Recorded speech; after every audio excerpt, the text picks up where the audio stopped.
وَإِنَّ مِن شِيعَتِهِ لَإِبْرَاهِيمَ, اور نوح علیہ السلام کے شیعہ میں سے بے شک ابراہیم بھی ایک تھے, ان کی پارٹی, ان کی جماعت سے. اِذْ جَاءَ رَبَّهُ بِقَلْبٍ سَلِيمٍ, جبکہ وہ اپنے رب کے حضور اس حال میں حاضر ہوئے کہ وہ سلیم الفطرت دل کے ساتھ آئے, پرورٹڈ نیچر نہیں تھی, توحید کے اوپر تھے.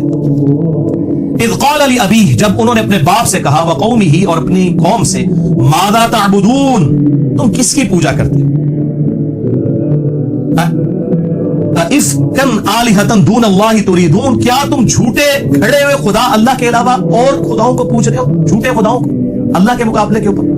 فما ظنکم برب العالمین, تو بس تمہارا رب العالمین کے بارے میں کیا خیال ہے؟ یہ جو آلیہ ہے تو تم نے خود بنائے ہوئے, ساری کائنات کا کریٹر ہے, جس نے کریشن ایکس نہیلو کی ہے, عدم ماں سے وجود بخشا اس کائنات کو, اس کے بارے میں تمہارا کیا خیال ہے؟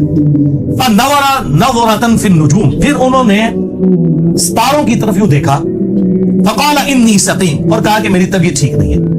یہ انہوں نے توریہ کیا. ابراہیم علیہ السلام نے 3 توریہ کیے ہیں. سورۃ الانبیاء میں بھی ایک توریہ کا ذکر آیا, ایک یہاں پر آیا, باقی ڈیٹیل صحیح بخاری کے اندر موجود ہے. میں نے الگ سے ایک لیکچر دیا ہے, مسئلہ نمبر 88A اور 88B, عصمت انبیاء کے عقیدے پہ شبہات کا تحقیقی جائزہ. اس میں میں نے ان احادیث کا دفاع کیا ہے.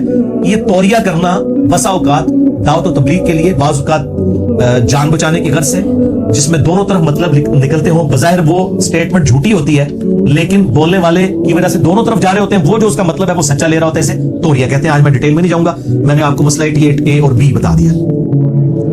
تو ایک توریہ انہوں نے, چونکہ ان کی قوم جو ہے وہ ستارہ پرست تھی, تو انہوں نے ان کو دھوکہ دینے کے لیے یوں ستارے کی طرف دیکھا اور کہا میں بیمار ہوں. ان کا یہ عقیدہ تھا اس قوم کا کہ ستاروں کی وجہ سے, لوگ ایسے علوم جانتے ہیں کہ ستاروں کی وجہ سے کسی کے اوپر مشکل یا پریشانی آتی ہے, اور بیمار ہو سکتا ہے کہ وہ تھوڑی بہت ان کو کوئی ٹینشن ہو اپنی قوم کے اعتبار سے بھی, اور فزیکلی بھی ہو سکتا ہے بیمار ہو. انہوں نے اس روحانی بیماری کا بھی ذکر کیا ہو اپنی قوم کی کہ میں تمہاری وجہ سے یعنی پریشان ہوں.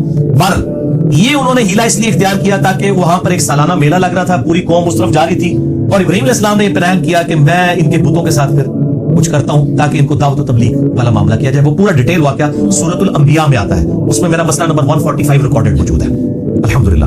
یہاں پر اس کا کچھ حصہ نقل ہوگا. فَتَوَلَّوْا عَنْهُ مُدْبِرِينَ, چنانچہ وہ لوگ انہیں پیچھے چھوڑ کر میلے پر چلے گئے. اب وہ پورا گاؤں خالی ہو گیا. فَرَاغَ إِلَىٰ آلِهَتِهِمْ فَقَالَ أَلَا تَأْكُلُونَ, آپ چپکے سے ان جھوٹے معبودوں کے پاس آئے جو انہوں نے بت بنائے ہوئے تھے. انہوں نے کہا کھاتے کیوں نہیں ہو؟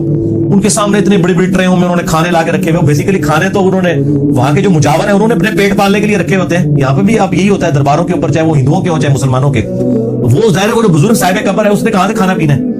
اگر وہ نیک ہے تو اللہ کی جنتوں میں ہے, اور اگر بد ہے تو اس کھانے سے آپ اس کو کوئی نفع نہیں پہنچا سکتے.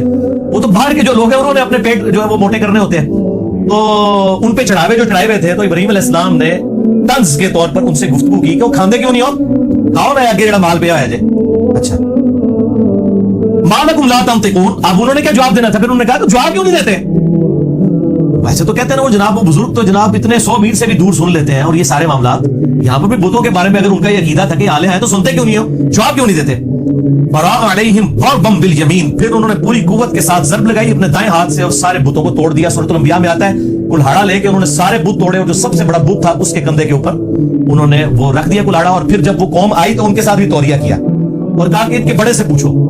یعنی وہ یہ کہنا چاہ رہے تھے کہ اگر یہ بولتا ہے تو پوچھ لو کس نے کیا, ان کے بڑے نے کیا ہوگا. اور بڑے سے مراد انہوں نے اپنے دل میں اپنے آپ کو لیا کہ جو ان سے زیادہ طاقتور اور بڑا ہے, اور ان کو یہ سمجھ آئی کہ یہ کہہ رہا ہے کہ یہ بڑے بت نے کیا ہوگا. تو انہوں نے کہا یار یہ تم نے کہا ابراہیم تجھے پتا تو ہے یہ کچھ نہیں کر سکتے. پھر ابراہیم علیہ السلام نے وہاں پہ خطبہ توحید دیا کہ جو تمہیں پتا بھی ہے تو تف ہے تم پر بھی اور تمہارے آباء و اجداد کے اوپر بھی. یعنی یہ بھی امت ابراہیمی ہے نا. یہاں پہ کہتے ہیں ذرا بزرگوں کا نام احترام سے لیں. ابراہیم علیہ السلام نے تو بزرگوں کو پہلے جڑا لمحہ پایا ہے. انہوں نے کہا تف ہے تواڈے ہوتے بھی تواڈے بزرگاں ہوتے بھی کہ تسی لوگ بے دلیل اس طرح کے معاملات میں. اب یہ مثالیں لا کے دیتے ہیں. وہ دیکھیں جی حضرت موسیٰ علیہ السلام کو اللہ نے کہا فرعون سے اس طرح بات کرنا.